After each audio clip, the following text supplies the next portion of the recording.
विज्ञान और कानून के क्षेत्र में रहने वाले लोग कभी किस्मत को नहीं मानते, किसी रहस्यमय बातों को नहीं मानते, लेकिन आम जिंदगी में हम और आप जहां जीते हैं वहां किस्मत काफी मायने रखता है। और कारण भी ऐसा है कि घटनाएं ऐसी घटती हैं जहां लोग मजबूर हो जाते हैं किस्मत को मानने के लिए। और ऐसा ही एक बदकिस्मत महिला जिसके जिंदगी में आज तूफान खड़ा हुआ है। चंद दिनों पहले 24 से 48 घंटा पहले तक उसे यह मालूम नहीं था कि उसकी जिंदगी में एक तूफान आ चुका है, दुख का ऐसा समंदर आ चुका है जहां उसे जीना अकेले होगा, सहना अकेले होगा। सोनबरसा प्रखंड के कन्हौली थाना क्षेत्र अंतर्गत मरपा गांव में रामप्रीत शाह का बेटा रंजीत शाह अपने सूबे बिहार को छोड़ करके झारखंड गया था। दुमका जिला में रह करके फेरी का काम करता था, साड़ी बेचने का काम करता था। सोच थी कि कुछ ऐसा मकाम हासिल करूंगा, बड़ा आदमी बनूंगा, बड़ा बिजनेसमैन बनूंगा। संघर्ष कर रहा था। 1-2 साल का बेटा है उसके पास और उसकी पत्नी गर्भवती थी। बताया जा रहा है, जैसा परिजनों ने बताया, किसी सप्ताह वह महिला, उसकी पत्नी अपने दूसरे बच्चे को जन्म देने वाली थी। घर में खुशियां था। सभी परिवार इस उम्मीद में थे कि इस बार पर्व से पहले, दीपावली छठ से पहले वो खुशियां आ रही हैं और साथ मिलकर इस खुशियां को बांटेंगे। लेकिन किस्मत को तो कुछ और मंजूर था। यहां फिर वही किस्मत जो दगा दे गई। उसके पति की हत्या हो गई है झारखंड में। और इस दुखद खबर को सुनते ही एक ऐसा तूफान खड़ा हुआ है, एक ऐसा दर्द का समंदर आ गया है, एक ऐसा दर्द का जलजला आ गया है जिसे सहना उसे होगा, झेलना उसे होगा। दुनिया वाले भी सांत्वना देंगे लेकिन सांत्वना काम नहीं आएगी। यह दुखद घटना है।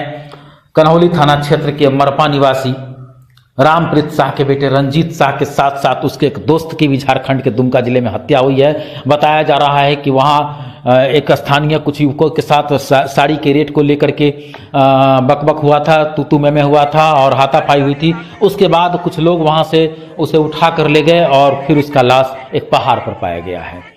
पुलिस ने वहां सबका पोस्टमार्टम करवाया है और मामले को लेकर के पुलिस वहां छापेमारी भी कर रही है कि इसका जो भी दोषी है, जो आरोपी हैं, जो दोषी हैं, उनको पकड़ा जा सके।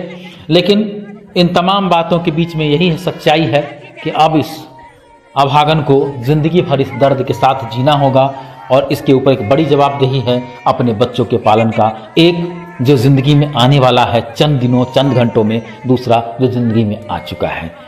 फिलहाल परिजन ने जैसा बताया है कि शनिवार की सुबह तक झारखंड से सब यहाँ आ जाएगा। मातम का माहौल है, दुख का माहौल है और इस दुख के माहौल में सांत्वना देने वालों का भी तांता लगा हुआ है। लेकिन अंत में कुछ ही दिनों में, कुछ ही घंटों में लोग चले जाएंगे और ये अपने किस्मत और कर्म के साथ, अपने बच्चों के साथ जिंदा रहेगी ताकि अपने बच्चों का परवरिश कर सके। यही वास्तविकता है।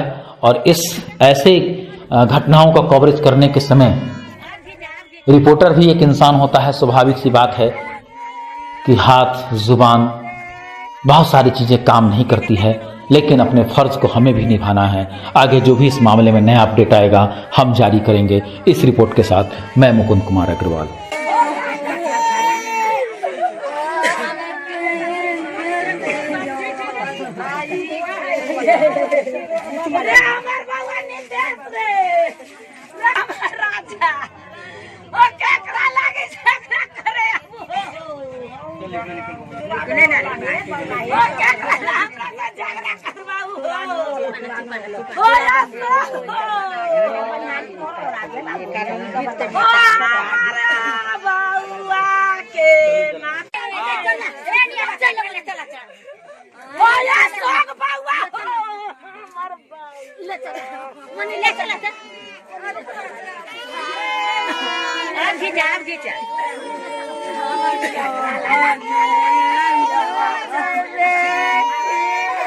Dia nak takkan nak ukri. Tak.